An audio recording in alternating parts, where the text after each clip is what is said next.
I have a daughter, Louisa, 10, and my brother Charlie has a daughter, Sophie, 11, same school year. The girls have always been close, even though we moved abroad 3 years ago, so we have had Sophie come to stay with us during school holidays very often, and the girls keep in touch over social media. Some context to this is that my brother and I come from a middle-class family. Both of us attended private schools, regular abroad holidays as children, expensive hobbies, etc. Charlie's wife Rebecca does not come from a similar background, and this has caused some awkward moments in the past. Nothing malicious, just faux pas. Charlie also chose a career path which has meant that he has not been able to maintain the standard of living we grew up with, or provide that for Sophie. This has been a point of contention between him and his parents. Next September, Louisa will be going to boarding school. Before I get bashed in the comments, this was entirely her idea, not something we wanted for her, but it is where most of her friends from her junior school will be going, and they do not allow day pupils. The school is 1 hour from where we live, and Louisa will be able to come home on weekends. I gather that Louisa and Sophie spoke about the idea of going to school together and got very excited. I told Louisa this is something that Charlie and Rebecca would have to decide, and then spoke to Charlie about it. I said that if it was something he wanted for Sophie, me and my husband could pay for Sophie to go and be her point of contact during term time. Charlie was almost in tears thanking me and said this is something he and Rebecca could only dream of for Sophie. Over the next couple of days, I spoke to our parents about this, as when I called I found out he had already mentioned it, and they were overjoyed. Yesterday, I got a series of vitriolic messages from Rebecca, accusing me of trying to steal and adopt her daughter. She accused me and our whole family of using money to manipulate her daughter into hating her. She called me every name under the sun and said that I was trying to push her out of being a mother to Sophie. None of this made any sense to me. I love Sophie dearly, but I'd never try to be her mother, and this idea was Sophie and Louisa's. I was very hurt by the things she implied about me and my family and didn't even reply to her, but I did forward the messages to Charlie. I didn't think I had any part to play in Rebecca's outburst, but I spoke to my husband about this, and he said he sees how Rebecca could be upset, because when Sophie is around, it's obvious how much she looks up to me and wishes she had what Louisa does. He also said that while he loves that my family wants the best for all of us, he could see how it could feel a bit oppressive if you couldn't meet the standard. My husband never says things like this, so since that conversation, I've been wondering, am I the a-hole? Edit. I'm getting a lot of questions about the point of contact thing, so I thought I would clarify.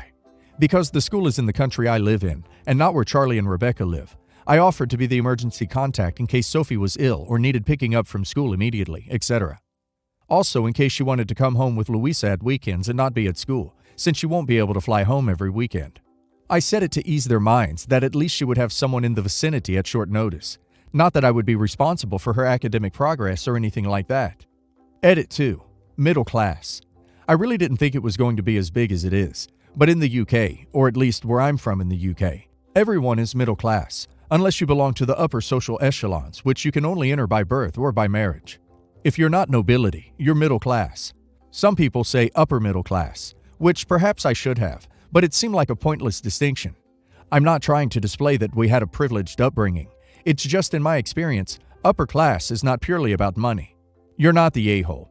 A simple, no thank you, we want our middle school-age daughter to attend school in our own country so we can still see her every day, would have been a sufficient answer.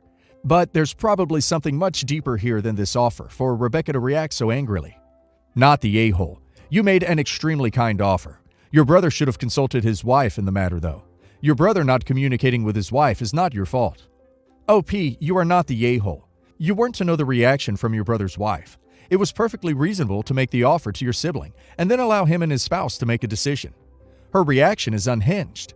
All she had to say was, no thank you, if she was uncomfortable with the idea. You made a generous offer for the benefit of your niece and should not in any way feel bad about that. If the girl's mother cannot see the advantages that a private education could bring her daughter, then she is short-sighted and selfish.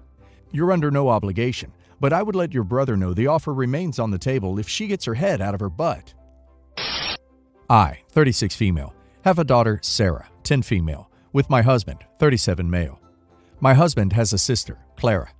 Clara's father, not my husband's father, is a well-off guy, and Clara married into more money than most people will ever see. She has also taken a particular liking to my daughter, because her daughter, Ellie, and mine are very close and the same age. She has spoiled Sarah with trips, took her to Disney with her family on summer holidays, etc., and extravagant gifts, a bunch of which I felt uncomfortable accepting. But I've adopted a when-in-Rome attitude to Clara. I'll be honest, seeing Sarah look up to Clara as much as she does has hurt over the years. When she was younger, she'd frequently blurt out how she wished Clara was her mom and Ellie was her sister in that way kids do. But I've always put it to one side because Sarah was experiencing things she never would have without Clara's generosity. Next year, both girls will go to high school. In our country, it's from 11 plus. While Clara was visiting our country, she mentioned that Ellie would be attending a prestigious boarding school where they live. Clara said she never wanted to send Ellie to boarding school, but the primary school she goes to is basically a feeder school, and all her friends would be going, and Ellie begged to go, as they have amazing facilities and opportunities. We looked at the website, and it's truly a place for 1% of 1%, a place any parent would dream to educate their child. We said we were really hoping Sarah would get into the grammar school, but if not, she would have to go to the local school near us. My in-laws chimed in, and before I knew it, Clara said we should tour where they're going to be sending Ellie. She would happily pay for the tuition, and as they live close by, Ellie would be coming home as many weekends as she wanted, and Sarah could too. My husband was overwhelmed by the generosity and ecstatic at the idea of Sarah having such a start in life. But I just wanted to cry at the thought of my daughter going abroad to school, only to be essentially adopted by Clara. We said we'd think about it, but as soon as we got in the car, my husband mentioned it to Sarah, and it's all she can talk about now. She and Ellie are already excited about the prospect. I told my husband about my concerns, and he accused me of being jealous of Clara and even of Sarah, saying what kind of mother would stop her child taking an opportunity that will likely set her up for life just because she doesn't want her to get too attached to other family members. I just think I didn't have a child just to send her away, and I don't think I'm wrong in thinking there's things I could give her as a mother that Clara can't, besides an expensive education. I think Sarah will be devastated if I say no, but this isn't what I want for my family. Am I the a-hole? Not the a-hole, but your husband is definitely the a-hole for mentioning it to Sarah before discussing it with you. You sound like you are more focused on your own jealousy of your sister-in-law than you are on your daughter. Yes, the a-hole. You would be the a-hole if you made the decision based on what you want. As a parent, it's your job to look at this situation and consider what's right for your daughter. Whether that means going or staying, I can't say, because the only things you have really talked about is how you feel. You need to sit down, research the options, make an honest list of the pros and cons, and then decide what's in her best interest. Not the a-hole, but you need to stop blaming your sister-in-law and stop being jealous of her riches. It was your husband who told your daughter about it without consulting you. That is the problem. Your husband. My daughter Izzy will be having her school prom in the summer. She really wanted to get her dress early. We made a deal with her that if she gets decent exam results after her previous year, we will buy her the dress of her choice, whatever the cost. She has always been a bright kid, so it wasn't surprising that her results were excellent. She topped the year in every subject, bar 2, and even those, her grades were decent. She chose a dress that was very expensive, but my wife and I kept our agreement and bought it for her. She has her heart set on being prom queen. It was also Izzy's birthday last weekend, and she wanted to have a house party for her 16th, which we didn't have a problem with, and she convinced us to leave the house while she had it. Wife and I stayed at in-laws, who don't live too far away. I got a call around 4 a.m. It was the police, and they had turned up to the house due to the noise. We rushed over there. Izzy was extremely drunk and was throwing up. Apparently, she had invited many more people than she had claimed, though most had fled when police arrived. There was alcohol and D all around the house. Our bedroom was ruined. It was clear that kids had attempted to use it for their own fun. We were also told the next morning that drunk Izzy had sworn at the elderly neighbors while drunk after they told her to keep the noise down. Thankfully, nothing valuable was taken, but windows were broken, as was a door lock, and someone had tried to break into the garden shed. Once she had woken up and sobered up, Izzy showed no regrets whatsoever. In fact, she found the whole thing hilarious. There was damage done to the house, and we asked her to refund some of it from the substantial amount we gave her in pocket money. She swore at us and laughed in our faces. In response, I said okay, but sold her prom dress online. It actually cost even more than the amount of damage done to the house, which was no small amount of money. The dress was gone today, and when Izzy found out, she was very upset, sobbing and screaming and calling us bad parents and saying she hates us. All the usual teen stuff. She packed a bag and went to stay with her friend's parents. Friend's mom called and said how it was awful of us to do that to punish her, and that we were completely unfair to go back on the deal. Sorry, but her party caused a lot of damage to our home, and she had no remorse and refused to help repay the damages. I don't think we did anything wrong in using that money for a better cause.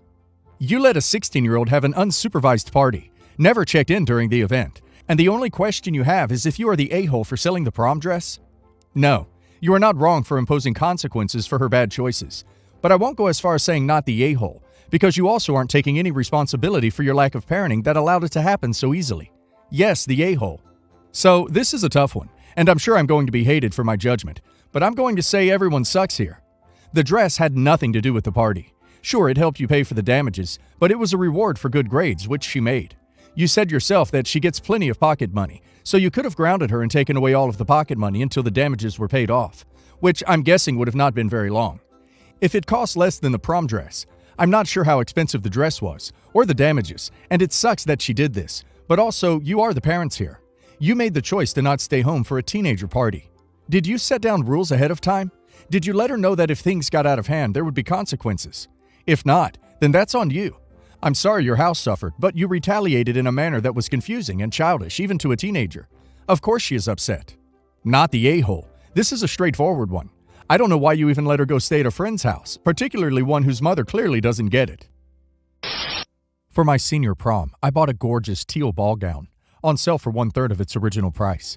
And between my mom and I, jeweled it up, added lace, the works. The total cost I spent on the dress and its alterations almost met the dress's original price. I love that dress and the memories of picking out jewels and other items with my mom and working on it together. Since my senior prom, I have only ever worn the dress 2 more times for major events. With 2020 prom season around the corner, more and more dresses are popping up at department stores, and some of the ones I've seen are really pretty. A few days ago, my aunt called me and asked if my cousin could borrow the dress for prom in late April, and I said no, I'm sorry. This didn't fly with my aunt, who immediately said I graduated high school over half a decade ago. Edit, almost 7 years ago. And have to let her borrow it. I explained to her the sentimental value of the dress, then pointed out that my cousin is almost a foot shorter than me and roughly 4 sizes smaller, and thus alterations would need to be made. If alterations of any sort are made to fit my cousin, it's no longer borrowing in my opinion. At that point, I might as well give it to her. I want to be able to wear it again if another big event happens, and the possibility to take a dress out when taken in is 0 because of your size difference.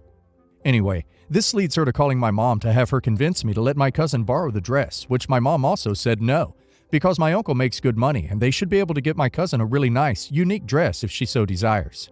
Then my aunt offered to buy it for under $80, and my mom laughed before hanging up on her. Now, there's divide among other family members, and after some of them made passive-aggressive Facebook posts, or straight-up call-out posts, I blocked most of them. My high school prom dress isn't even in the state I currently live in, and is in a climate-controlled storage unit owned by my dad and stepmom. Before anyone asks, my cousin is not involved. By her choice, I'm not sure. She won't respond to any messages I send her on a few social medias we both have, and any comments I make on a new post are deleted. Am I the a-hole? Edit. To the people asking, I wore the dress to 2 military balls I was invited to. I didn't feel the need to buy new dresses when I have one that fits both occasions. Not the a-hole. Your aunt was looking for a cheap deal at your expense, and when she didn't get what she wanted, incited a crusade on social media. Your property is your property, and under no circumstances, family or not, should you have to lend it out if you don't want to. And that's not even including that the dress would be rendered unusable to you in doing so. Not the a-hole. It's none of your aunt's or anyone else in your family's business why you chose not to lend out something that belongs to you, much less something you actually put your own money and effort into. The dress is yours. You wear it. It's yours to decide what to do with. Even if you'd worn it once and decided to keep it for dust rags or hamster bedding, it's still yours. You have no obligation to ruin something you intend to continue using for the convenience of someone else. Not the a-hole. You are under no obligation to lend out items to anyone at any time. It doesn't even matter the size difference. If you said no, the answer is no.